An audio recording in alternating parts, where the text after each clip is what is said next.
Hark the bardic paladin, who sings and plays again. He tells the tales of glory, and weaves a magic story. He'll join you at your table, and ask you to share a fable. Heroes of humble origin, villains who must be fought again. No matter their skill or prowess, the people in life are countless. So we pray you heed our request. Enjoy this tale of sidekicks and side quests.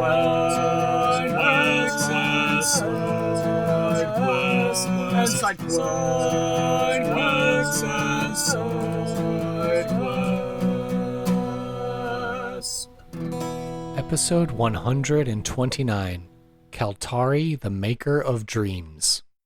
Welcome to Sidekicks and Side Quests, the Dungeons & Dragons podcast that helps to put humans back into humanity and breathe life into your campaign NPCs with backstory and bravado. That's right, we're building a world, one character at a time. I am your host, Kurt Krenwelge, the Bardic Paladin, and I'll be joining Glaiza Champion's table in the Levitating Platter. Welcome to another exciting episode of Sidekicks and Side Quests, the best unofficial Dungeons & Dragons podcast, in my humbly biased opinion.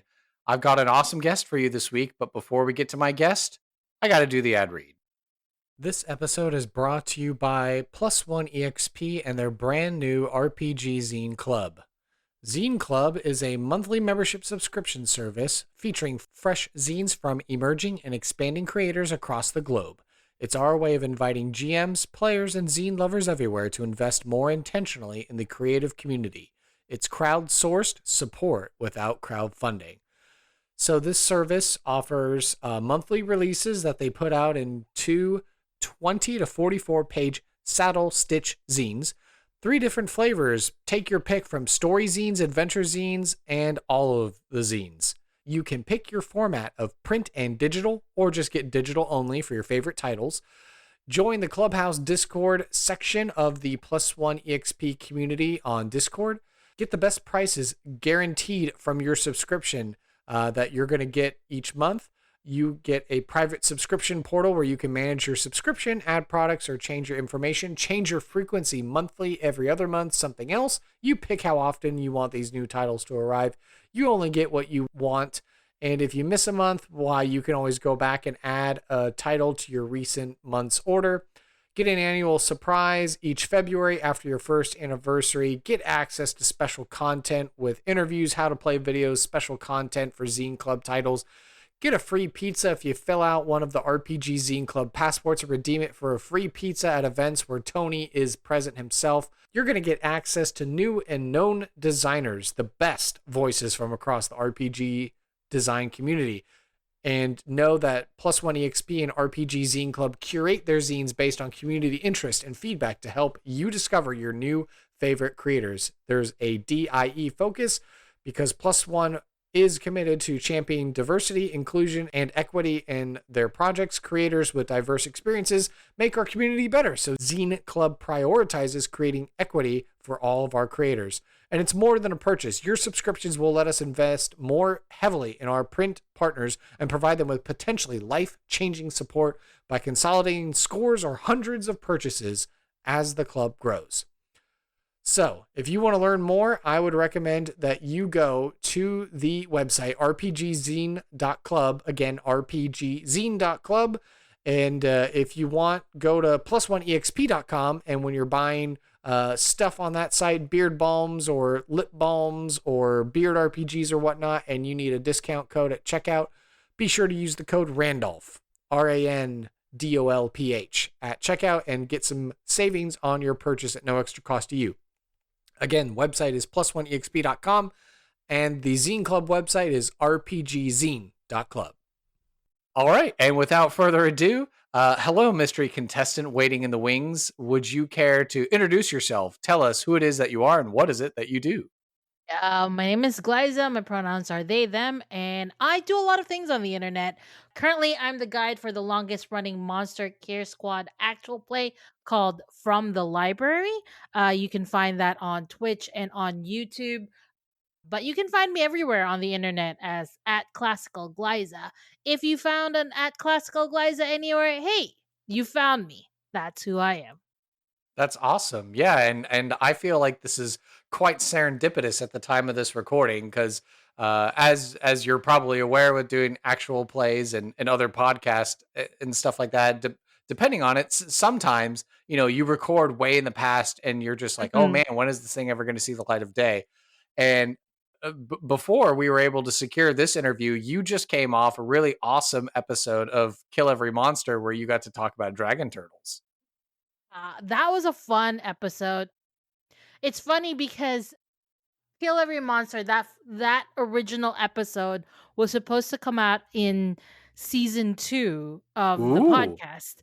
Unfortunately, well, not unfortunately, but more like fortunately, Dylan had a kid, and then I had a kid, and then it just all like woof.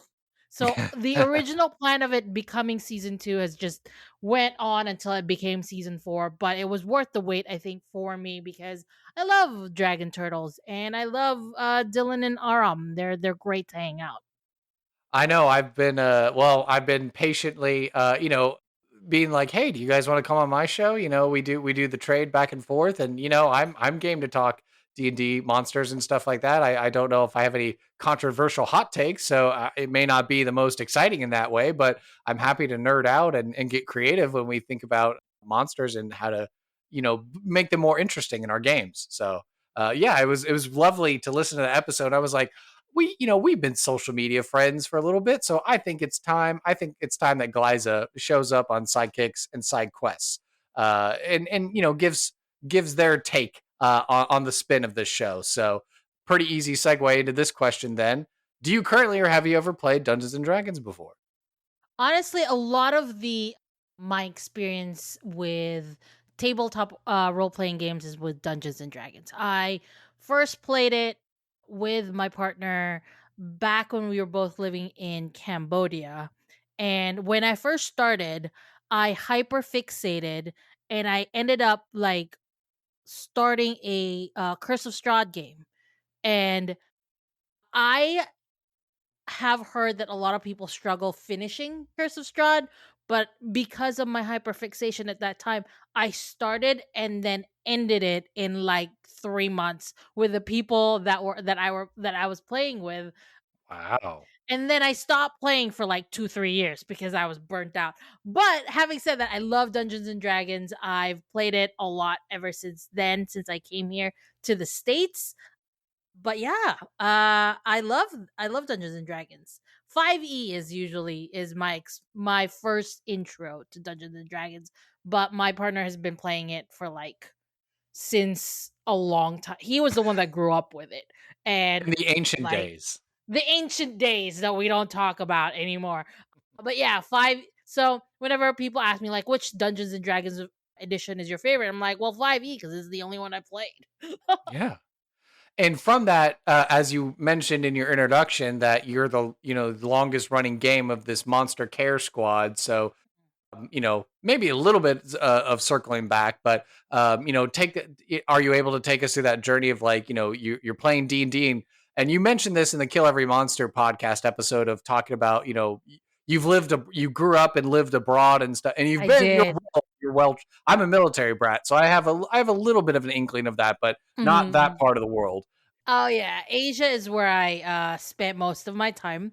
A lot of it in Southeast Asia, but I spent a lot of time as well in East Asia. So yeah. That's pretty cool. Yeah, I was born in Panama, and then I lived in West Germany back when it was still divided and not a unified country. Oh, So that kind of goes to date me a little bit.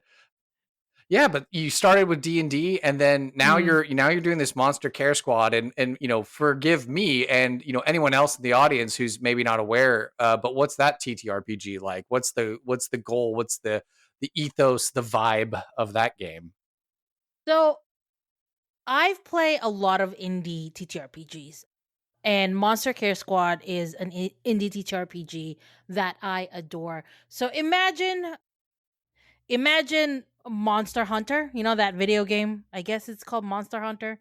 Okay. Imagine that, but instead of hunting them, you're going there to heal them. And as a person who absolutely loves the idea of like like with D&D, it's Mhm. always violent fighting, whatever. As a Mhm. person who enjoys having like a different resolution, the Mhm. idea of healing monsters, going over there to heal them really appealed to me. So Monster Care Mm. Squad is if you are interested in like becoming like adventurers and doctors and your very purpose in life is to heal them and fix them and make sure that they're healthy. If that's what you want to be, like you're a monster veterinarian. Mm. Yeah, that's what Monster Care Squad is all about, and I love that. I was gonna say you were describing this, and the picture I got in my mind is someone just took D&D, but they made Steve Irwin, and Yeah, Steve Irwin's like, "Crikey, mate, we got it. yeah. We got the There beauty is right actually here." there's actually a move in it called Crikey, or and also what do you have in your mouth? Because everything about this Monster Care Squad is just you know aimed to take care of monsters, to love monsters. And if you since you heard the last Kill Every Monster episode, I adore monsters that are, that aren't like they're just living their life. They're not here to attack people. They're not here to, there's no there's no malice in their intent. They're Mhm. just living their lives. And I like that kind of setup. I love monsters and they are freaky as all as could be. So one of the things that I do is they're you love I love to play with monsters in Monster Care Squad where you're here to heal them, but they're also scary because they're still monsters. Mhm. One of my monsters is this giant eye in space. And that is creepy. If you think about it, if you just like look at it, it's like, oh, that's a giant eye in space. That is creepy. Yeah. But you're You here go to to take care of downtown it. Dallas, there's a giant eyeball in downtown Dallas that you can see. It's just there. Yeah, it would be unsettling if that were alive and blinking. Yeah. Yeah, and you're there to take care of the monsters. So that's why I and the people that released it, Sandy Pug Games, they're such a lovely group of people. And I absolutely, when I first heard about Monster Care Squad, I made sure that I was like, yeah, absolutely. This will be my whole personality. And it has been my whole personality for a while there. That's all I ever talked about. And I love Monster Care Squad. So if anybody's listening, go ahead and pick up, Monster Care Squad. You and will then not and regret then it. watch your actual play. Oh, absolutely. Watch my actual play. We are there to just have fun. But yeah, I hope you enjoy watching it because we are just really silly group of people. Well, speaking of silly groups of people, this podcast is all about the sidekicks and the side quests that we find in our Mhm. favorite stories and adventures. So, this first question: do you happen to have a favorite NPC or sidekick character, whether they be from a TTRPG, video game, movie, film, television, etc.? And why is this character your favorite sidekick, your favorite NPC? And so video game wise, let's see. I so most of my video games that I play are like visual novels and they don't really have sidekicks. Maybe I'll answer this in a way where it's like have you watched I mean everybody's watched The Princess Bride. Mm. And my favorite side character from that movie is Inigo Montoya. And everybody knows that speech. Yes. Hello, my name is Inigo Montoya. You killed my father, prepare to die. It is Hmm. such a wonderful psychic. And I love Inigo Montoya because and I love The Princess Bride because it speaks to me in a sense that there's a lot of revenge stories out there. And Hmm. Inigo Montoya's revenge story is very different from a lot of people's revenge story. his pain is actually acknowledged by the book, by the story, by the movie, and he gets his revenge. Because a lot of revenge stories are like, oh, you know, they're always talking people out of their revenge, out of like, oh, there's more to life than revenge. But the story of Inigo Montoya is, hey, you deserve to have your revenge. You deserve to, actually get it from the guy that killed your dad, and then you can move on. And I actually adore that about revenge stories, because there's way too much, I think, with revenge that, that you can explore, and a lot of people are just, oh, there's more to life than the revenge. And I agree, there is more to life than revenge, but the demand for revenge for Inigo Montoya, I think, is a really good story to explore, and I would like more of that, actually. Also, he's a really happy person. He's very different from a lot of like very very common people very common stories who have revenge stories where they're sad and angry and intense. Inigo Or Montoya is brooding. not intense. Inigo Montoya is not brooding. He has a plan. He is kind, and that whole scene where Inigo and Fezzik are talking on the boat and just, exchanging rhymes. That is like such a good scene, and you don't normally see that from characters who are obsessed with revenge. And I actually just made a character based on that, on Inigo Montoya for another game Mm. that I'm gonna be playing. So I based that character on him. I wonder, it's been a while since I've watched The Princess Bride and I haven't read the book, but you describing it and sharing how it makes you feel. I wonder if the reason why it works and why it's different is because it starts off as revenge, but it actually is like an instance of like justice. Like it becomes like an act of justice, like justice actually being served. And it's, not like revenge for like selfish sake because I'm hurt and all this stuff. It's like, no, this guy clearly wronged you. And like, so you and Inigo Montoya are serving the purpose of like a divine instrument of justice and to be carried out and stuff like that. So maybe I wonder if that could be I something. I ag- I agree, because there's a thin line between, justice and just like revenge. I don't know if your listeners listen to watch One Piece, but there is a very interesting arc there. It's my favorite arc, and it's the Dressrosa arc. And with that arc, there's two brothers. One that's like the main antagonistic villain, and the other who is like, he basically they basically showed two different paths of revenge. One Mm. revenge is, I will destroy the world nobles and I will create a world where, they suffer. And because of that, he goes on to like, harming so many people and destroying so many lives. The other one, the brother who experienced the exact same thing, wants to put wants to take revenge, but in a different way, and serve justice in a different way. And I feel like the same way with Inigo Montoya, you can absolutely be after revenge. You can absolutely do everything that you can to get the revenge that you need, Mhm. but when you're actually harming innocent people on the way there, it's no longer serving justice. You're just sort of Right. like, you're just destroying everything in your path. And I think that's a really good view of it. Like, because Inigo Montoya was able to obtain the justice that he deserved, Mhm. and because the guy was so unlikable anyway, it didn't feel And bad when he Inigo finally Montoya got. didn't hurt anyone else No, needlessly he did in not. the way to do it. Yeah. Yeah.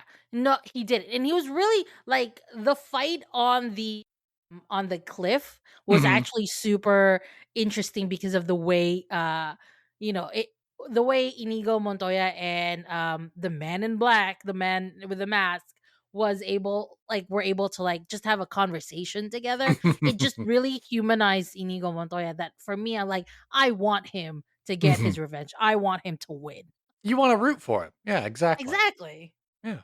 So yeah, Inigo Montoya, we There we got go. there. A very, very strong contender for maybe one of the best picks on the show. Certainly, we love them all, but Awesome. like a parent, we can't pick favorites. We love you all equally, but We can't pick favorites, or at least admit to it. right. We'll bring it to our graves. There we go. And then same thing. What's been an interesting or favorite side quest or B plot element that you've encountered? Same thing, like TTRPG, movie, film, video games, television, etc. And why is this B plot, this side quest, been your favorite?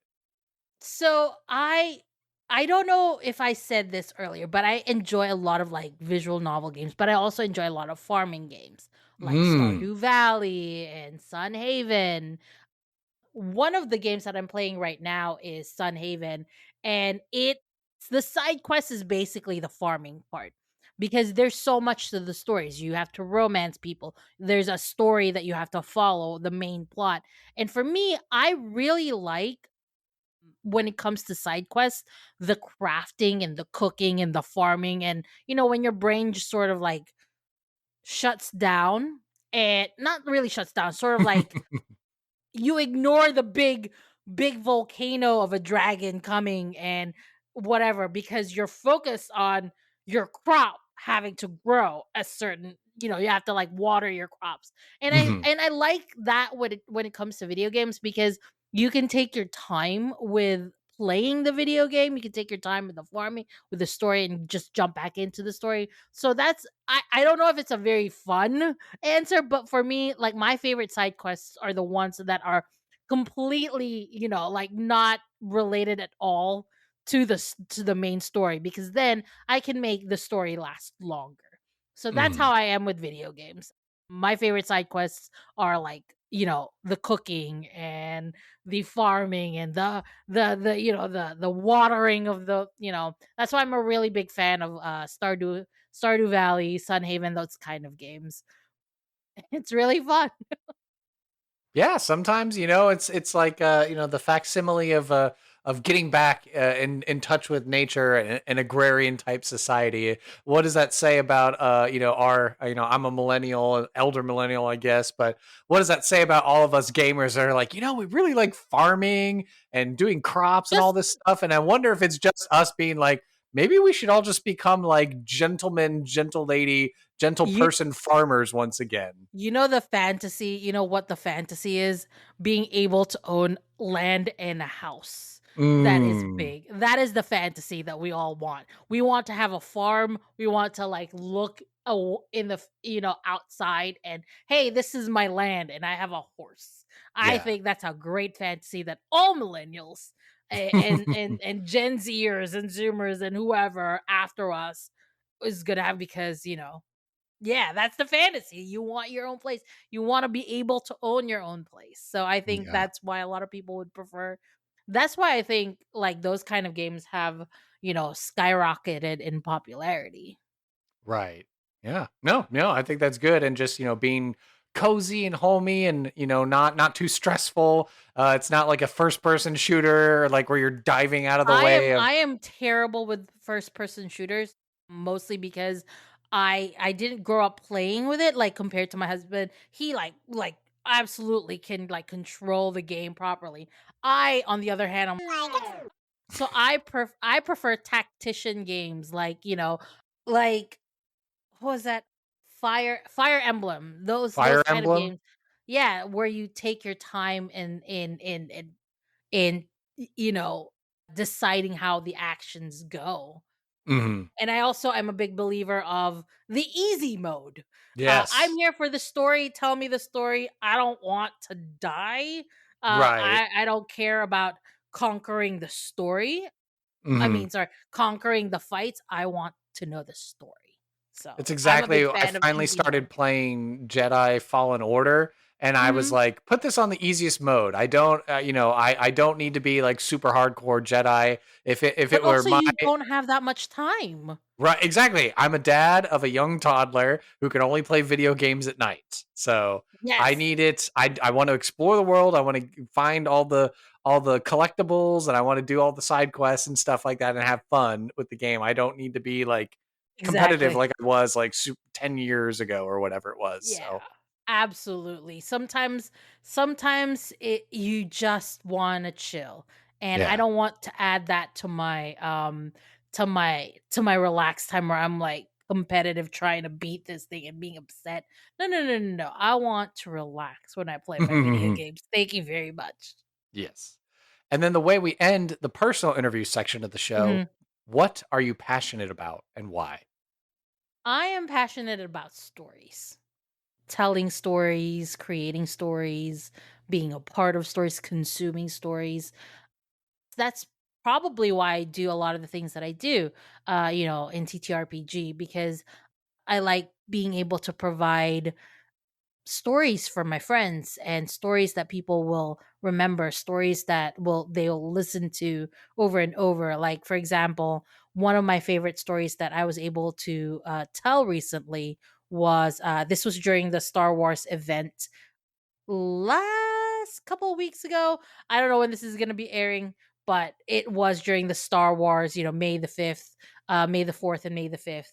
Mhm. I was able to run a 10 candles game where in 10 candles, everybody dies. That's how Mm. the story ends. Everybody dies. So I was like, what if I combine this game and a Rogue One inspired story? Ooh. And make it so that it has somewhat of a connection to canon. So what I did while I was exploring that was I studied the different like possibilities of what happened after Padme gave birth Mm. to the twins. And what had happened was it basically my story occurred right after Padme gave birth and the twins got to where they were. Princess Leia got to Alderaan and Luke went to Tatooine. And I made it so that the story that was happening was them protecting these two babies so that they would get to safety, even though they died. And it was such a wonderful story because everybody in it knew that they were going to die in the end of the game and they Mhm. gave their best to give themselves a wonderful ending. And I am passionate about storytelling. I want people to tell stories. I want to be there to enable them to tell stories. I want to tell my own stories. And I think that there's so many people that I once, when I was a kid or like growing up, people tended to look down on fiction, like, read a lot more nonfiction. But I feel like fiction has such a good way of like exposing people to certain things that they wouldn't normally be exposed to. And they like people who personally for me, I think people who read more fictional stories or expose to themselves to a lot of fictional stories are a lot more compassionate, a lot because they're able to put themselves in other people's shoes comparing to like people who just don't want to read. I'm not saying people who don't want to read fictional stories are bad people, but you should check. I'm kidding. Uh, I'm kidding. But I do think that there's you're missing so much. You're missing out on so much things that you can learn by avoiding fictional stories. Well, I think we've had a grand narrative here in the first half of the show with the personal interview section that now I think it's time we head into some NPC creation.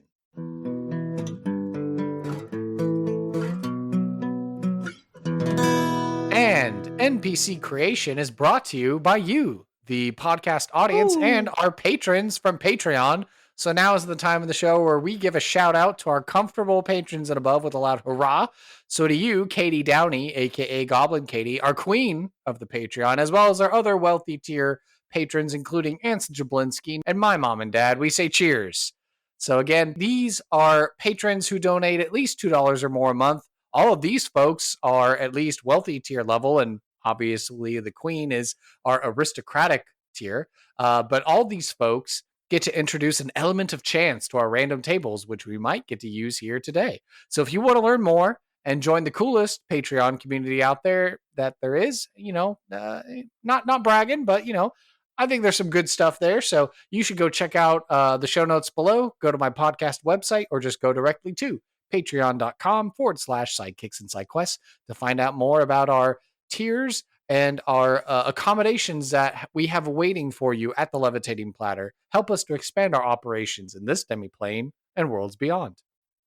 Okay, so in this part of the show, We get to make up an NPC. So we kind of we're discussing what kind of approach Mm-hmm. we may be taking. But do you have a preconceived idea? Are we rolling the dice and randomly generating a character from scratch, or doing a combo of both, or what are you thinking?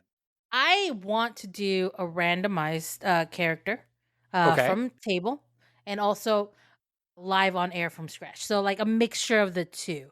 Mostly Okay. because when I do create characters for games, I usually have an idea in mind, and then as soon as I play them, they're completely different. I also Mm. like get to know the character as I'm playing them. So, I think this is a good idea for us to just sort of like get to know the character. Let's randomize. Let's create a character from the table and randomize it up. Let me grab some dice, maybe. Yes, yes, we will use the standard array of dice. So all of the dice on our podcast get love. So everything from the tiny D4 all the way up to the D12 and the D20 all get used. So as Glaiza is getting their dice ready, the first question we have to ask, what is going to be the name of our character? And the way we generate that randomly is by rolling a D20. Awesome. I am glad that we are rolling a d20 and, creating this character from scratch with the name as well, because my names are usually very Filipino, either very Mhm. Filipino or they're like Bob. So NPCs, my NPC are I've tweeted this a lot, but like my plot hooks magical. My character development amazing. My characters' names, they're usually just a bunch of white guys that are just Dave and Steve and Jeff, and that is my weakness. Speaking of the Filipino, have you had an opportunity to play the Islands of Sina Una? I have it. I have not yet played it, but I've read it, and I think it had come out. I'm waiting for the second the sequel to come out. Oh, There is a sequel that came out, but I haven't played the actual Islands of Sina Una yet. I have it though. I have the book. It's quite amazing. It looks great. Yeah. do my part to promote it because it's a cool book. I managed to Yeah. get a copy of it, and it has technically factored into my home game in that a major NPC character in one of my settings is technically from there, and that's how they have their demi goddess status. So they can Nice. be unique and cool, but also be like part of existing in Part my of a world. existing. Yeah, Yeah. exactly. So I rolled a 5 a for 5. yes. Perfect. Okay, well, your answer was provided by previous guest Steve Trinkle, Kaltarii, which is spelled Kaltarii, and it's pronounced Kaltarii. Altari. Yeah, That's a Kaltarii. very nice name. All right. Indeed. And then let's see, next question. What is going to be the ancestry of our character? This is where it can swing wildly. And now we will roll 2d10s for a Okay. D100 effect. I tried to go through all the D&D books and find every possible ancestry, species, race that could, conceivably be an NPC character. So we will see what we get. Before I roll this, You are allowed to re-roll if you feel like, no, I don't want oh, to. I I'm don't want to I'm deal I with am that. absolutely gonna get whatever the dice decides. I believe in the dice supremacy. I have a question for you, Kurt, Sure. before we continue. What is your favorite ancestry? When you're playing a game, what do you usually choose? Well, I seem to be like a forever DM, so I just kind of Oh, like them all. But I don't know. It's like I don't know if I've actually played enough of for myself mm, as a player character to really be yeah, like, this is the ancestry, this is the player character race that I really enjoy playing the most. But I would love to being a dungeon master and kind of having my fingers in all the pies or dipping my toes in all the pools. It's kind of like, yeah. okay, I could see like where like I like mentioning Jedi Fallen Order earlier, and it keeps flashing back to Cal Kestis's mentor, and Hmm. I'm in Kashyyyk right now, and I'm like, maybe like a bugbear beast.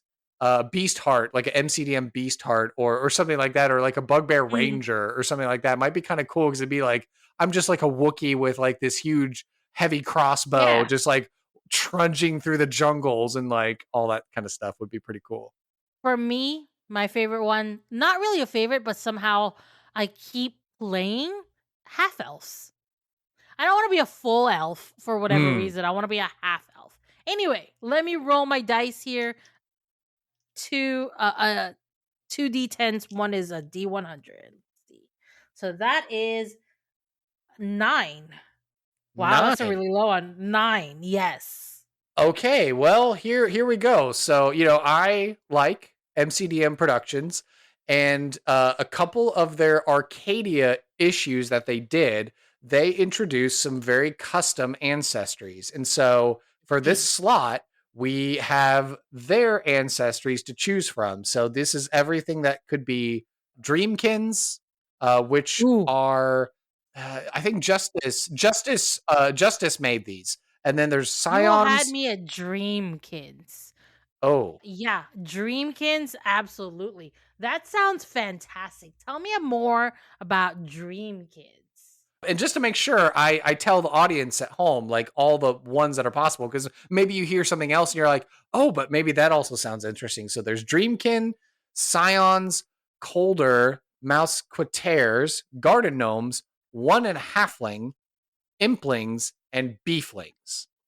No, one and a halfling. I'm a Dreamkin One still. and a I'm staying. halfling is a large category sized halfling. Like they're basically like a halfling that's a small creature, and they had like a genetic mutation or something, and now they're a halfling that's the size of a large character. I I've love had that. a couple of one and a halflings appear in my game, and they've always been quite fun to play. I love that. Man. You know what? Let's go. No, I already chose Dreamkin. They are gonna be a Dreamkin. Okay. Yes, Okay, Dreamkin. Dreamkins. Man, Okay. I love playing with one and a half links. Absolutely. That sounds like a fun character. So you can find Dreamkins in Arcadia issue number 3. Arcadia available from MCDM Productions. You should go check that out. Okay. Again, Justice Armin, a designer over at Wizards of the Coast D&D now. Before Oh, he I before love he Armin. landed there, yeah, he developed these guys. So they come in 3 different flavors, 3 different varieties. So you have the lucidlings, which I like to think of them as like here we go. The following ancestries are detailed in this article. Lucidlings are the strange, spontaneous offspring of sleeping aberrations. Sand speakers enter the dreams of other creatures, acting as emissaries and thought thieves. And somnians are imaginative dream architects. Appearing as starry silhouettes, somnians craft illusions and assume nightmarish forms. I will do the The monsters? somnians? Insomnian, sorry. Okay, yes. Insomnians. I will absolutely Kaltari is gonna be an insomnian. Okay, so Kaltari, as I work to show my guest the camera, this is the art that was Ooh, done. So that's I kind of love that. okay, yeah, and it's kind of like they have like a humanoid shape, but they look like kind of like in this image they look like a swirling galaxy with clouds kind of coming off. So let's see here if I there's more love flavor that. text. So Somnians are the creators of dreams, compassionate artists and philosophers. The star-skinned illusionists find meaning in all things, whether guiding a sleeping creature towards a source of inspiration or warning it when it has gone astray. Somnians are the architects of bedtime's wildest fantasies and worst nightmares. And let's see. So they have again, like, so this is developed if like you wanted to be as a player character, but there is, some tables here to roll as well that could come into play as far as like, the a physical appearance kind of a thing. It says here, Somnian nightmares. As stewards of the sleeping Somnians are generally pleasant. However, every Somnian harbors a mote of darkness they can harness, assuming nightmarish forms to terrify misguided creatures and foes alike. The Somnian Nightmares table contains examples of possible forms your character might take when invoking this darkness. And if you wanted to roll a d6, you could kind of like generate that now, and maybe that'll factor in to when we get to the question of like, oh, describe the physical appearance kind of a thing. Absolutely. We will roll that D6.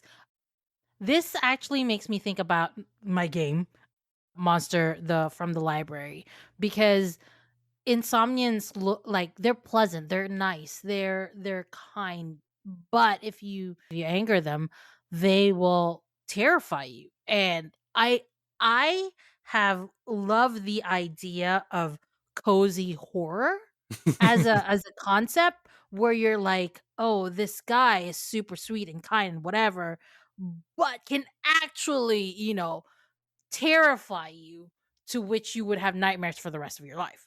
So I Hmm. love that this is the character that we have. So let me roll that d6. Oh, well, let me roll that again with a different one because it fell on the floor. I got a 2.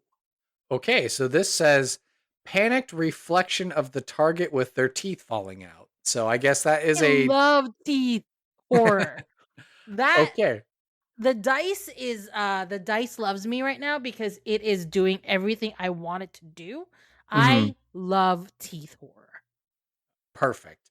And then let's see a final note here to share. Just, I mean, I'll keep this open in case we need to refer to it, but let's see. So, other important thing to note: they look like somnians look like humanoid galaxies. They have shadowy frames sprinkled with tiny luminescent stars. Somnians would typically derive their names from the constellations on their twinkling frames. But so maybe in this instance, Kaltarii in this world maybe is some kind of a constellation pattern or something. So that may Absolutely. factor We in. we live in a lot of multiverses, and in wherever Kaltari is from, they existed as a constellation. Absolutely. Perfect. Okay. And then let's see here. So Kaltari is a somnian. And Mhm. what is their job or role in society? We determine that with a random D10, just a regular I D10 see. dice roll. Just a regular D10. All right. I am ready to do that. Yeah. That is a 7? 7. Okay. Your answer was suggested by my previous guest, my adorable niece, Lexi, town Oh, artist. So, Kaltari is the town artist. So, what does that mean? absolutely wonderful. So, Kaltari basically is what you would call a graffiti of that type. Mm. Basically, they go to different houses if there's blank stuff, and they would just paint all over it, whether you give permission or not. This Kaltari is this world's a Banksy. Ah. Yeah, basically, like if you get a fancy thing on your house by Kaltari, it means you are blessed and you show it off. Mm. Yeah, I've decided Kaltari is Banksy of this world. Interesting. Okay, so the rich and powerful actually deem it a thing of honor to be able to have Yes. like their manners adorned with this, Yeah. strange art. Yes, if they can find it. Kaltari usually just does it anywhere they feel like doing it, but a lot of people are just so enamored with the idea of getting a Kaltari you know, art piece on their house or whatever Mhm. that they're just trying to find anywhere that they can do it. And nobody really knows Kaltari's actual, face or whatever because, you know, Oh. Kal yeah, so Kaltari does all of this. Kaltari is their tag. Oh, It's their I tag. see. Okay. Nobody knows their actual real name. But even Kaltari doesn't actually know their real name. They've just like decided I like Kaltari. I'm going to use it as my tag for all of my artwork. That's pretty cool. Yeah. And then so then it is Yeah. a big deal when the player characters actually come face to face with this character because they're Yeah. like, "What? You're the guy that's doing You've been this?" Kaltari this entire time? Absolutely. Yeah. There we go. Yeah. And then let's see, what is going to be the age range of our character? It tells me here in the notes that Somnians begin life as wispy spirits and reach maturity around the age of 30, and they can live to be about 500 years old. So, if you want to randomize kind of the age range, we roll a d8 and it's like rough categories, and then we don't necessarily worry about the numbers. Dungeon masters out there and game masters can actually put a pin in the exact number if they want it, or, maybe you're inspired then once you Let's figure do out a the range. D8. Let's Perfect. do a D8. Yeah. 5. 5 would be midlife. So based on what Justice, designed for this ancestry, that would be like right around 250 years old on average, if that's what you're thinking. Kaltari has been around for a very long time, 200 years. 200 Kaltari years. has seen a lot of things, and that's where they draw their inspiration on what they've seen from different Mm. worlds, from different dreams. He is, as somebody who is, just entering middle age, he feels that he is unstoppable. He Mm. feels that nobody can stop. I can do whatever I want, and he is bold. He lacks the experience of other people of his, of his family who are more mature, on the more like 400 whatever. Hmm. And people on that end are a lot more, a lot more stable, a lot more has a lot more wisdom. Kaltari feels like he knows everything, but he's middle aged. He's There we still go. just learning. Perfect. And if you had to describe Kaltari with, physical descriptions, what is going to be his physical appearance based on what we've learned kind of from the notes already? Is there anything that you would change or specify, like how exactly Kaltari would appear when the player characters meet him for the first time? So Kaltari, I believe, is absolutely, and I like the idea that it's more of a silhouette. Hmm. When when you first see when you first see him, and if you don't focus enough, you can actually miss seeing him. But as you focus closer and closer, he does have like what looks like hair, you know like a side shave hair kind of thing. His eyes are white. He looks like, when you first look at him, he looks like a black man. But Mm. as you continue to look at him, his hair changes colors, changes hues. It's not just dark black. It's deep purple, light blue. It just changes as you look at him. And his skin is shiny. Mm. Like, as the light bounces off of him, it seems that it's so dark, but it's also like so bright. And that's how I would describe him. It's really hard to describe him because when you first look at him, you're like, "What?" And then the more you look at him, the more he just looks like space. Right. I was going to say, not non-Euclidean as far as like, oh, this is like an eldritch thing I'm encountering and it's breaking my brain. It's like I'm drawing inspiration a little bit from like the Marvel comics and the Mm, Thor Love and Thunder movie when he meets Eternity. And like, so whenever you see Eternity depicted, it's a humanoid shape, but like looking in, it's like you're seeing like the cosmos within, yeah, Eternity's form and stuff like that. pretty much, yeah. And then is the constellation Kaltari somewhere in his form, like Yes. always there that you can see it? Yes, you can always see it. Sometimes it's his necklace, sometimes it's an earring.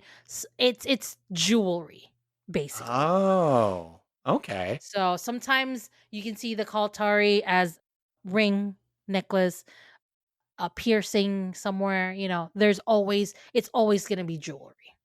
Interesting. That's pretty cool. That's a very cool note. You see, it's like, is it like you look away and then you look back and then it's like a new piece of Yeah, jewelry or it's a something on new him? piece of. He's always changing. Oh, yeah, to fit with His kind of like the dream nature sort of a Yeah. thing. Yeah. Very That's the only cool. thing that I want to be like specific about. He always has jewelry of the Kaltari constellation, but Mhm. it's always changing on what kind of jewelry it is. Very cool. And if you had to describe Kaltari with 3 adjectives, what 3 adjectives would you use? He is happy. That's an adjective, right? Yeah. He is happy. He is also bold.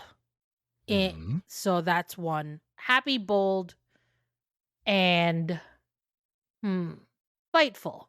What was that last one? Spiteful. Let's Spiteful. make it a little bit. Let's make it a Yeah. little negative in that sense. I He is always like happy. the good weird, or like good curveball. It's interesting. Yeah, it makes Yeah. characters interesting that way. I want him to be happy. I want him to be brave, but I also want him to be a spiteful person. Mm.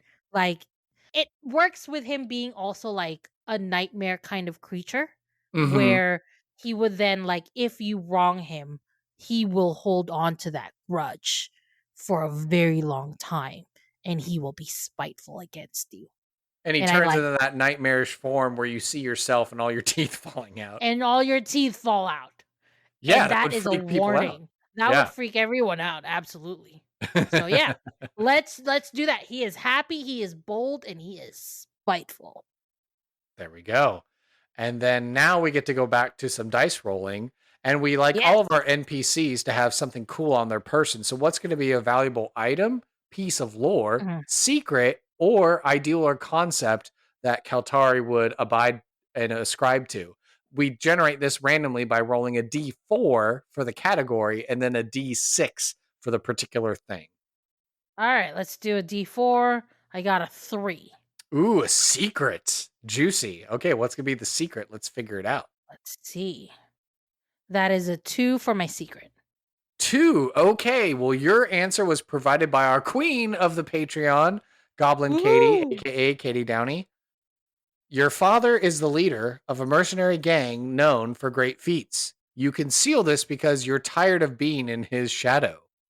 Is that why he branched off to be the town artist or this graffiti, environmental or environment artist or something like that? My father is well, speaking as Kaltari here. My father is a very old creature and he is all about order. Like he decides that he wants to provide order in the dream world and order in art and whatever. And I do not want to be ascribed as a very orderly person.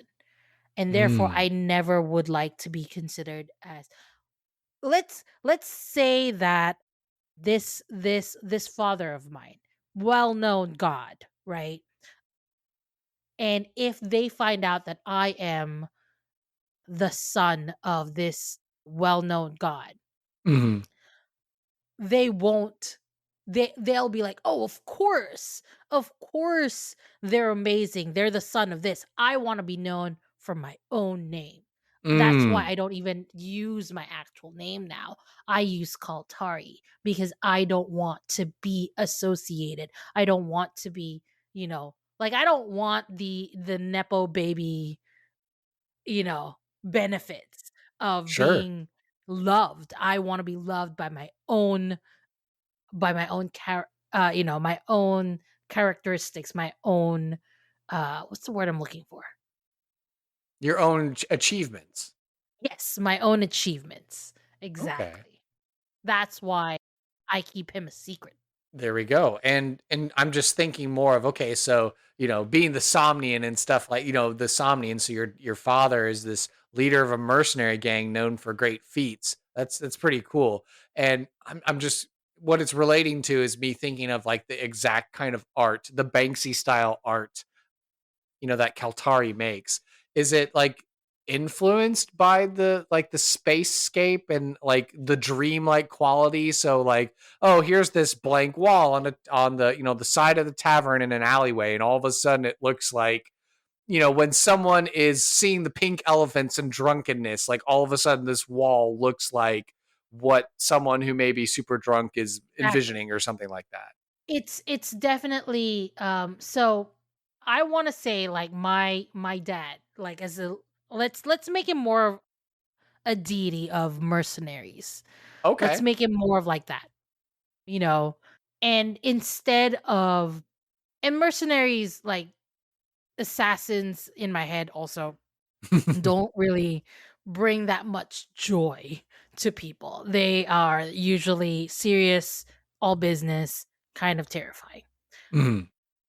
And Kaltarii wants to bring a different kind of message to the world, right? Kaltarii Mhm. wants to be hopeful. There's more hope to bring. There's more, there's better things. That's why a lot of his spitefulness comes from, like, if he finds out that you've harmed somebody, or if he finds out that you are like you're not, basically, if you're being a hater to Mm. somebody, and he finds out, he will, he will take his revenge. He will be spiteful towards you. And I think that's, he just wants happiness, Mm. because he's seen a lot of negative things, from his dad. He's seen a lot of bad things happen. So The he nightmarish wants his things. yes, nightmarish things. He wants to bring a sort of dreamlike quality to the world that he lives in now, to be Mm. a happier dream. So yeah, absolutely. Maybe you're drunk in the middle of, like, an alleyway, and there's a blank wall, and you're sad. And then that's when Kaltari comes, and there's a new painting there. And you look at it, and it brings you hope, and you stand up again, instead of, letting yourself be stuck there in the alleyway. You give yourself hope. You give yourself a chance to stand up and continue, and walk again, kind of situation. So since the secret is kind of being melded or elevated, plus given a plus effect, from the great answer that Goblin Katie already gave to, like, oh, so now the deity figure, does that make Kaltari kind of like this demigod figure? Because you were like, in this scenario you were describing, like, oh, someone drunk in alleys seeing this blank wall and being sad, and then that's when he appears and, like, this new art kind of appears. So is that kind of how you're envisioning him, as like this He semi? he wants to be that. Oh, he wants to He be ha that. he hasn't really, he has this vision of himself of being that. He's not that, because Hmm. he's middle-aged. He's trying to be, and he's also, like, spiteful still. He's not perfect. There's a lot of things that he's lacking in, but that is his Mm. vision, that is his goal, that is what he wants to become. That's what he wants his paintings to. Okay. Very cool. And then the last thing that we get to roll for randomly tonight is every NPC has to be able to offer a side quest. That's why we stick them in our games, to get all the XPs to be overpowered for the final boss fight, and to Exactly. make it fun. So, what is going to be the side quest that Kaltari needs our hero characters to go and do on his behalf? And we generate this randomly with a D12, the final dice. Let me get my D12. That is a 9. 9. Ooh, interesting. Okay, so your answer was provided by previous guest, Dr. Paul Guestwiki. Extract a truth. Extract a truth. Yeah, so That's a what would good one. Kaltari need the player characters to go extract a truth for? So this would be, Kaltari doesn't know his real name anymore. It's been so long. He hasn't used Mhm. it for so long. And he needs his name. Mm.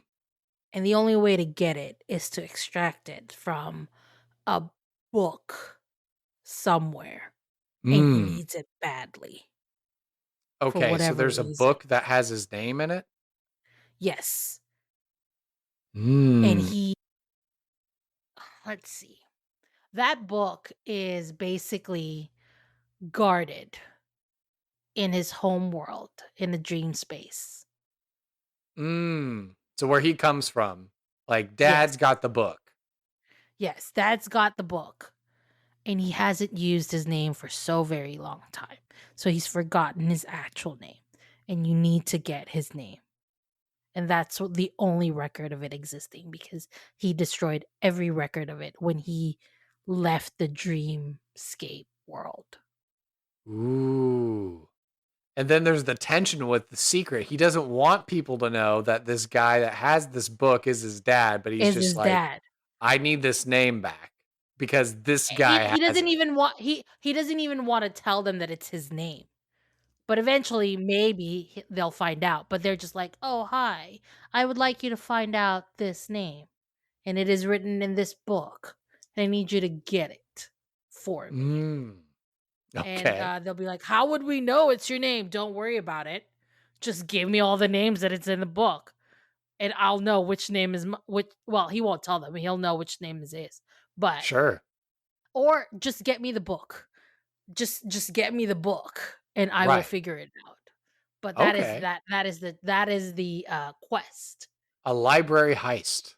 A library heist, absolutely. Okay. And then let's see, what is how is Kaltari going to reward the players? So they, It's gonna if we're reward for it's like in my something. head, I would think like the Somnians would live in the astral sea, but I love the idea if you're doing more source, like the quarry, I think their name are like the actual dream people that Yeah, co-inhabit Kalashtar bodies or whatever. But yeah. if you were to somehow go to their world and that's where the Somnians live, they live in Dreamland, and you have to go into Dreamland and go get this book, and so you go through all that whole rigmarole to get this book and come back. How is Kaltari awarding the players for their success? He's gonna be at first. He's going to be very he's going to be very ridiculous and say, "I'll paint your wall." Everybody wants a Kaltari painting, and then the players are gonna be like, "No, I don't want a painting."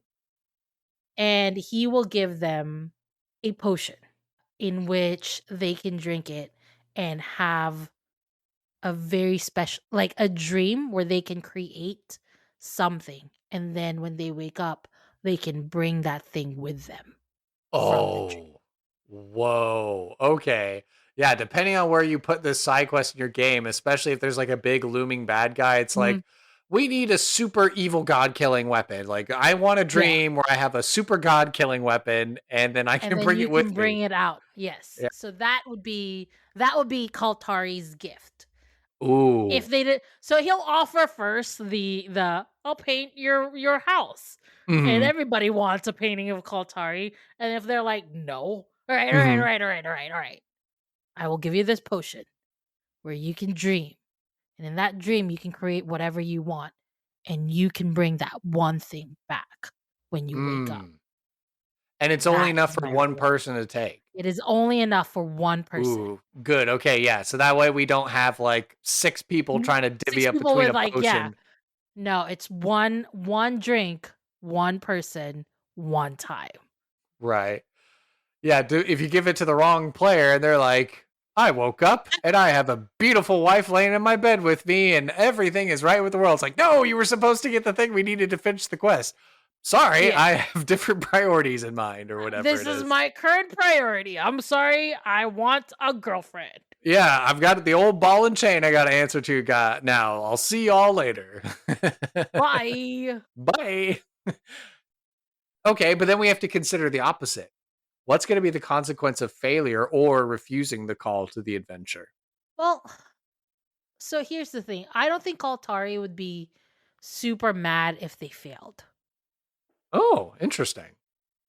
I like he's not he like if you actually give it your best and you try Hmm. and you fail, he's not gonna be mad. He's gonna be like, "You tried your best, it's okay." What's gonna make him mad though Hmm. is if you go into the dream world, you get this book, and then you realize the importance of knowing Kaltari's real name. Because, names are important. And the importance of knowing Kaltari's real name is that you can control him if you know how. And that's why, and that's why he wants to know it. So he can void that, you know, Is that that, how his dad is able to be so successful? Because he has this book of names and it literally gives yeah, him like some sort of supernatural power to be able to like perfect these excellent mercenary skills and stuff like that? pretty much. Like it depends on how the name is entered into that book and what the father does with it, whatever. Hmm. But his name is in that book and he wants the book and he wants his name so that he can perform a sort of ritual to cancel that so he can truly be free. Now, Interesting. during the game, the players may find that out.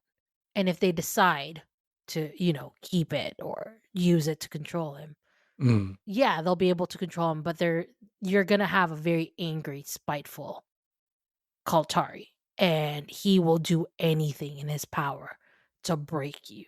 even if you all like, even, and the thing is, like, even if you say you're sorry, even if you're like, okay, no, we're not going to do it anymore, here, the fact that you even thought about it, the fact that you were willing to try it out Mm. will be enough for him to forever mess with your dreams, and you will be afraid to go to sleep You'll see for your the rest of your reflection with life. your teeth constantly falling out. Yes. And Yeah. then, you wake up and your teeth are actually gone. Oh no. Yes. That is he is not going to be mad if you fail. If you use it against him, though, Mhm. he is absolutely going to tear you apart in your dreams. And I think, I mean, this sounds like it'll also prompt action from the dad too. Like, cause maybe Yeah. Kaltari like finally talks to his dad and is like, "Oh, hey, like I needed the book, but like I know you need the book in order to do what you do best. Yeah. I hired these people to come and take the book, and they're keeping it. So maybe you let loose the dogs of war." Maybe you should do something about that, actually. Yeah, and now Maybe you should. you've got a Yeah. mercenary band of somnians and whatever else at his disposal, hounding and harassing the party. Oh. Yeah. So, So okay, that's very that's a cool. good consequence, I think. Or, like, if you refuse the call, he'll be fine. He'll be like, "All right, well, I can't force you to do it." Sure. But I think that is the consequence. I want that to be the consequence. If you decide to, mess with Kaltari, then yeah. Right. And is it different if, because like you were saying or suggesting about like, oh, you wouldn't be mad if you failed, but if there was like a fail forward of like you were able to get out of there, but like the dad knows the book is stolen, so like you're going to like, and this may be something that a DM would decide in the moment and how they would run it in their game, but I'm just curious if you think like, is the dad going to react differently knowing that like, oh, someone stole this very important book, which is, Depends if he knows it.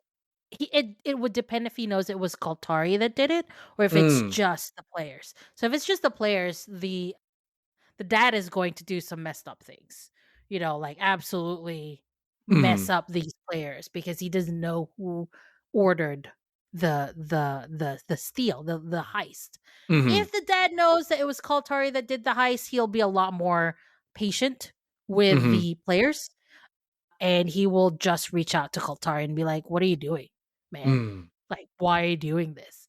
And Kaltari's like, "'Cause you suck, dad, and I want my name back." It's if the father finds out it's because of Kaltari, and Mm, he'll be a lot kinder to, because that's still his son.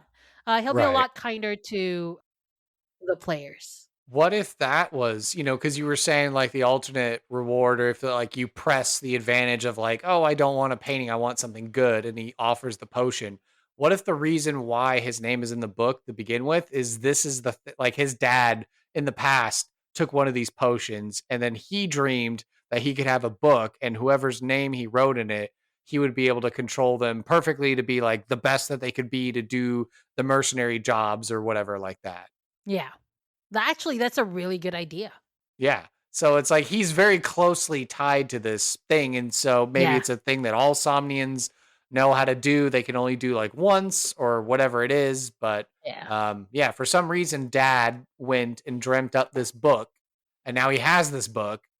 But now Kaltari needs the players to go and get the book back so he can remove his name from the book. yeah. Very cool. Yeah, I think Kaltari sounds great. And I what love do we Kaltari. do when we make characters? Well, we got to throw them into a random encounter.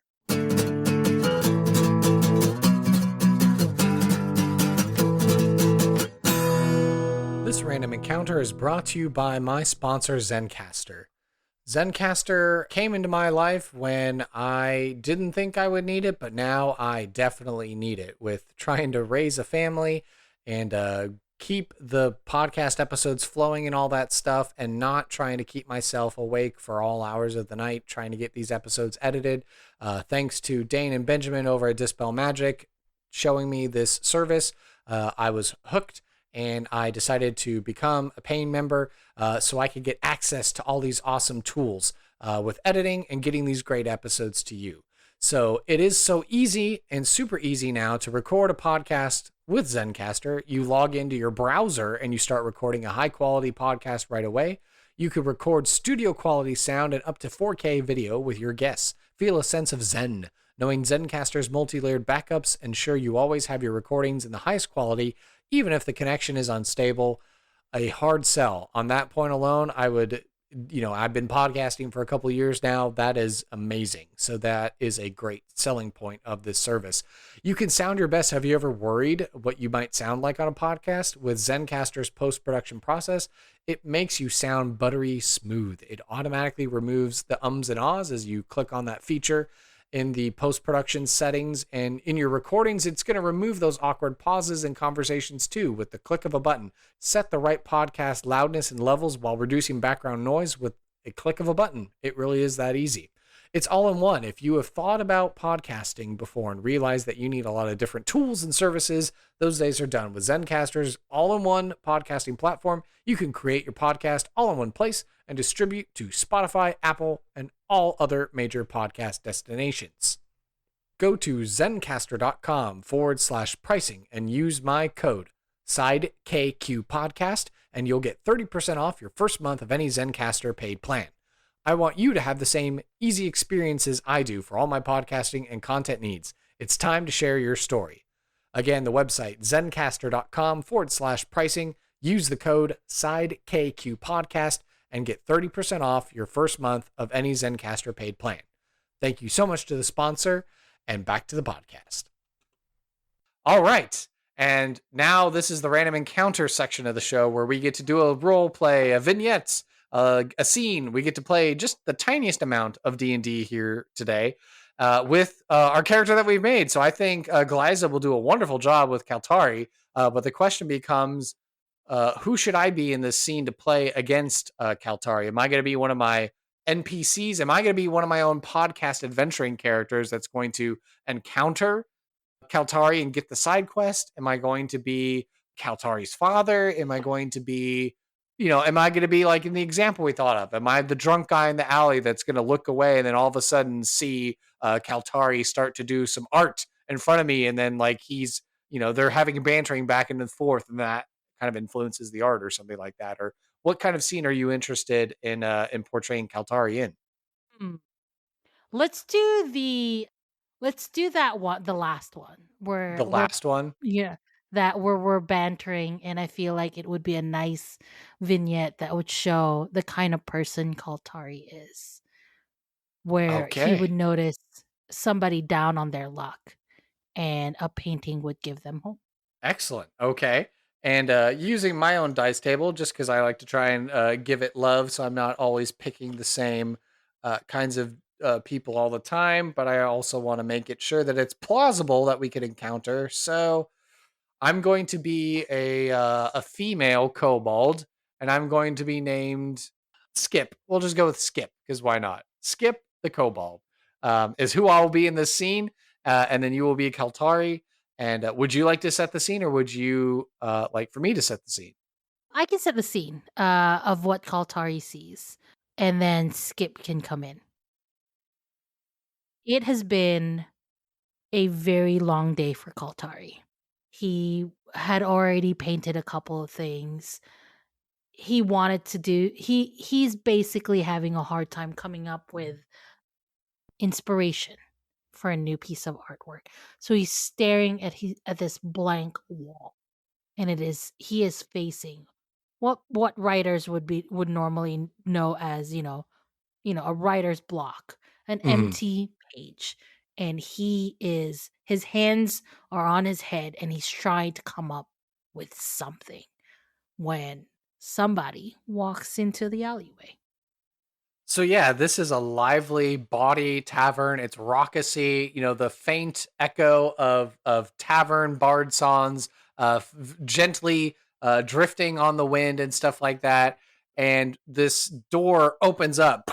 There's a crash, and there's this like struggling noise as you see this copper-colored kobold coming out. This female kobold.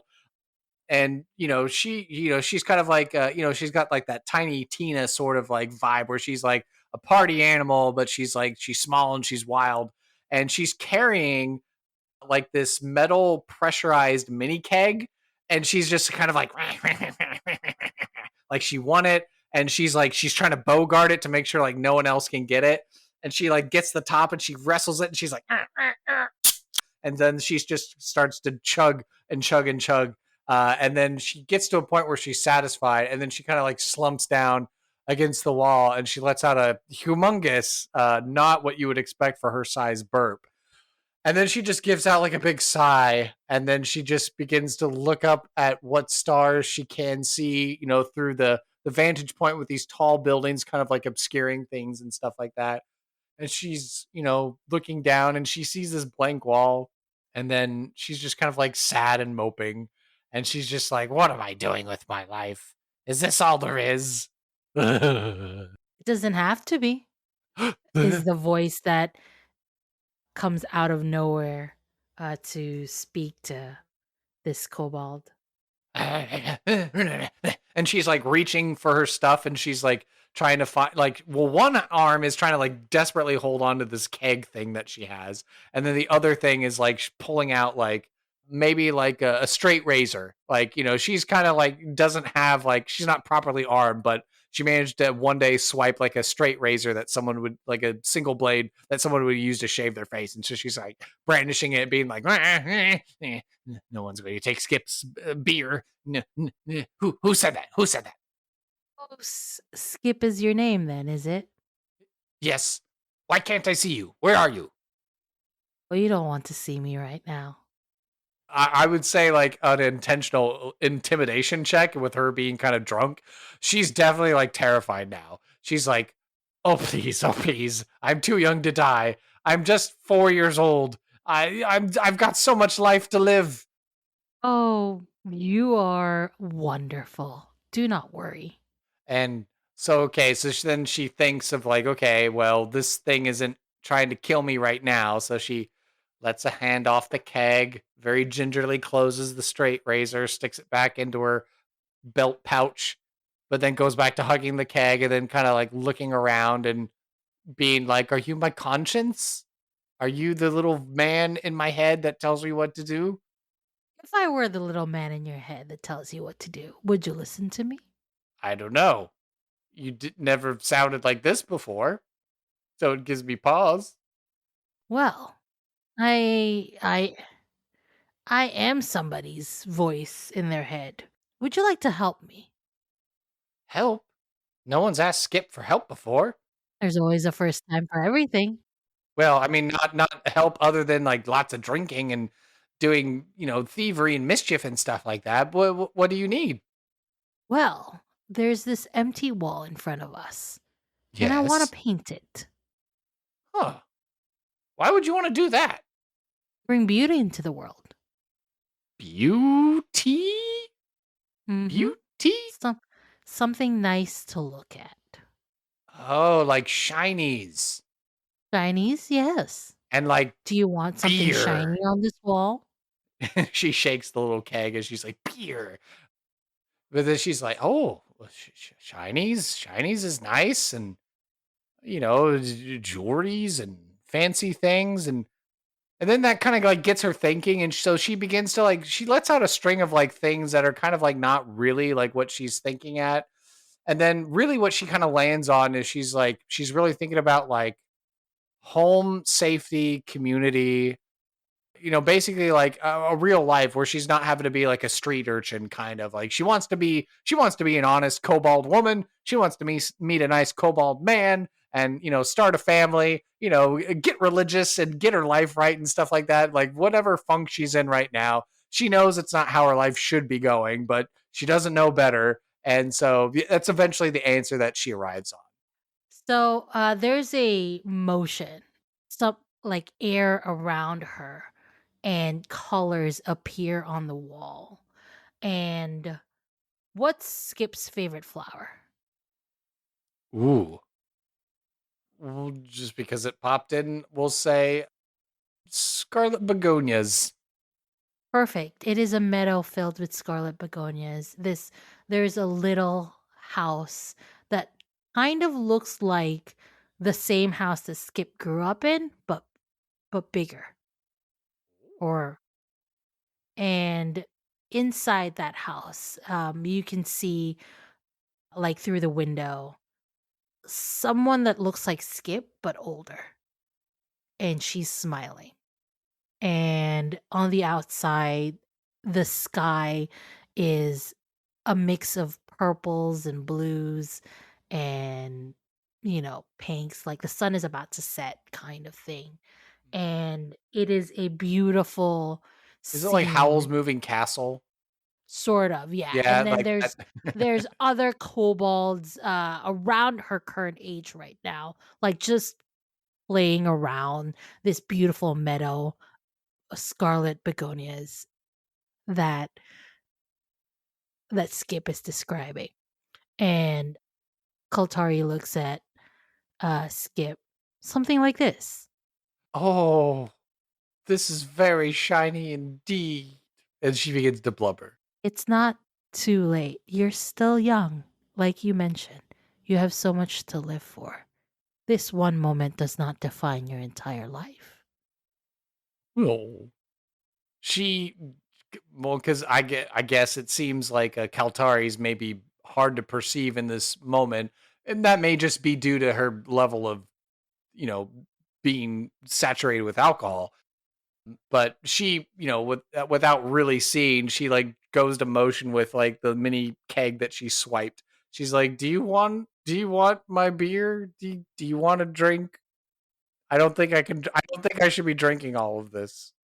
Kaltari takes the keg and Mm. puts it aside. I do not drink, little one. And you don't have to drink if you don't want to. She she kind of looks perplexed at that statement of like, but kobolds always drink, drink beer, drink, drink. Hmm. Like she's like thinking of like other things that she can drink. So she begins like water, or she's like snow, or she's like tea, and then milk, and then honey. And so she like goes through like a whole list of things, but it's just kind of like in that inebriated sense of like she's just kind of like meandering between a number of different things. Kaltari will look at her and smile and says, "You can drink whatever you want as long as you are safe and happy and you are proud of what you are." Hmm. And she goes to stand up. But I think what would make this funny is that she goes to stand up so fast that like the blood rush and just the amount of alcohol she has, it just kind of like instantly knocks her out. And so she just like falls asleep right there in the back of the alley. Altari will lift her up and make sure she's comfortable, Hmm. and so that and positions her head in such a way so that the first thing she'll see when she wakes up sober is this beautiful mural and Kaltari signed at the bottom right of it. And and this Yeah. the drawing of the kobold that is in the house is so very clearly her that everybody will know that she is the muse of this painting. Yeah, I can definitely see like the following morning when she wakes up sober and like the tavern staff are like working to try and clean up and get ready, and she there's a small crowd gathering because they're like, "Oh, look, the next Kaltari piece is here. Come and take a look." And so she's like waking up and she's like totally startled and she's like seeing all these people and they're like pointing out like, "Oh, that's you. You met Kaltari." And then is there like a final thing is like Kaltari like somehow blended into the crowd somewhere or like off to the side as he's like watching this scene as now like Skip is getting excited like now seeing the artwork in the light of day and seeing all the scarlet begonias and all that stuff. Kaltari would come back. Kaltari wouldn't stay and watch her sleep, but Kaltari will come back when she's ready to wake up and is Mhm. just watching from afar, making sure that, there would be like hints of like, who's the kobold? Oh, that's Skip. There'll be like little, making sure that everybody knows that Skip is that kobold. so that Skip will become famous, somebody to look up to. Because if the great Kaltari, whatever, Mhm. painted Skip, that means Skip is somebody who is great. And And from there, yeah. whether it is self-fulfilling prophecy, because Skip looks as I must be great because Kaltari painted me and therefore becomes great. That's something to, that's something for future Skip to realize. Right. Yeah, this begins the arc now where Skip, turns her life around. She gets sober. She goes to Yes, AA. because Kaltari believed in me, and Yeah. therefore I believe in myself. And scene. So we did it. We made it through the random encounter. So what did you think it was like Woohoo! getting to be Kaltari and I breathing a life love into him? Kaltari. I love Kaltari, and if anybody wants to use Kaltari, you are now legally legally required to tag myself and Kurt here, because Kaltari is a wonderful character and I cannot wait to see them played by other people. So you should absolutely do that for me, please, and thank you. Yeah. Or use them in your game, and then you know what? Go ahead and throw a tag Justin Armin's way as well. Because he's the one who Yeah, developed this ancestry for MC, and tag MCDM Productions because they published the Arcadia issue that this was in that we got to use today. So I do allow for some outside third party content in this podcast, and if it's good quality stuff, why not? So yeah, so exactly. we're here in the final thoughts section now of the show. So this is the part where I always like to vibe check with the guest and see how Mhm. your experience was on the podcast. It was a lot of fun. I love creating this character. I I had no idea the kind of character that we will be building. Mhm. And I love the random tables, because that's basically a lot of how I create my own characters, where I would get like little things and then I would build it.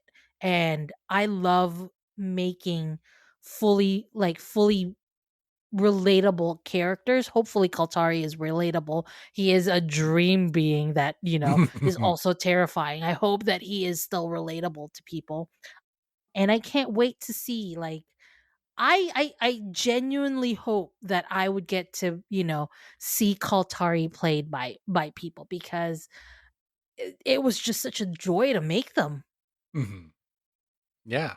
Yeah, and that's my sincere hope is, hopefully it's not just a cheap way for me to mine cool NPCs for my own games that I run, but that everyone could take Kaltari and could take any other of the NPCs made on this show and just, stick them into their game tonight and be, doing this side quest and in discovering all these implications of potions or the abilities of the Somnians to be able to dream a single thing that they really want and have it, come into existence or whatever. So there's all sorts of cool lore implications to be had for sure. Yeah, absolutely. This was so much fun, and I cannot wait to share Kaltari to the world. There we go. And before we go and end the show for sure, I always like to leave the microphone, the stage, the soapbox, the platform, the what's a who's it over to the guest. So if there's anything you want to promote, to plug, where can you be found on social media? And if there's any passions or causes that we need to be made aware of, let us know. Hey, it's Glaiza. I go by they them. Like I mentioned earlier, you can find me everywhere as at Classical Glaiza. I do a lot of things on the internet, but honestly, I would love to call for this time. I would love to take this time to call on people to basically learn more about the genocide that's happening in Palestine right now. I want people to care more about helping people survive the genocide that's happening at Palestine. I would rather people search for Operation Olive Branch than my name. If you can, take your time to, you know, learn more, to help more. And from the river to the sea, Palestine will be free. So that's the one I want to bring out. The thing that I'm very passionate about right now is the freedom of Palestine. All right. Well, Glaiza, thank you so much for being a guest on the podcast. I can't wait to have you back on, making even more interesting NPCs. I would love to come back, absolutely, because this has been fun, and we will make more NPCs together because I absolutely enjoyed this. Thank you for listening to this episode of Sidekicks and Side Quests. Be sure to subscribe to the podcast through Apple Podcasts, Google Play, Spotify, Amazon Music, Overcast, or YouTube, or feel free to save the RSS feed to use the app or player of your choice. Visit our website, sidekicksandsidequests.com, for links, write-ups of the NPCs, and to learn more about the show and the guests who have been on it. To stay up to date and interact via social media, you can follow the podcast on Facebook, Instagram/Threads, Twitter/X, and Reddit by searching for Side KQ Podcast. You can also find our small Discord community as well online. I would love to talk D&D and showcase your fan art, stories of how you used our NPCs, discussions, and commentary.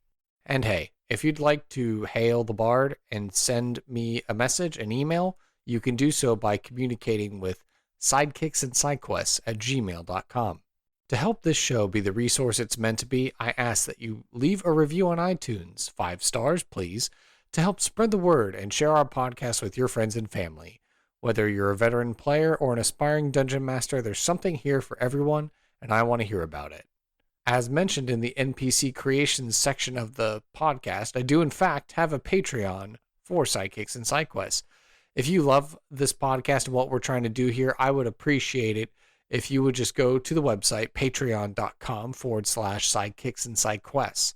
No matter your lifestyle expenses, we have wonderful rewards at every level of Patreon membership tier. Modest, comfortable, wealthy, and aristocratic accommodations await, and we welcome all patrons to the Levitating Platter. Seriously, your financial support allows for this passion project to continue to invest in itself through the tools that will take our production to the next level, as well as provide more content for our patrons and the community at large. Please consider supporting me on Patreon if you can. Sidekicks and Sidequests is unofficial fan content permitted under the fan content policy. Meaning I'm not approved or endorsed by Wizards. Portions of the materials used are property of Wizards of the Coast. Copyright Wizards of the Coast. LLC.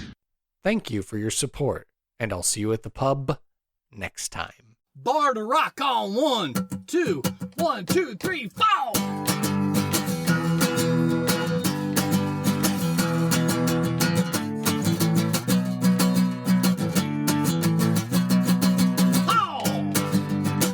Sidekicks and Sidequests.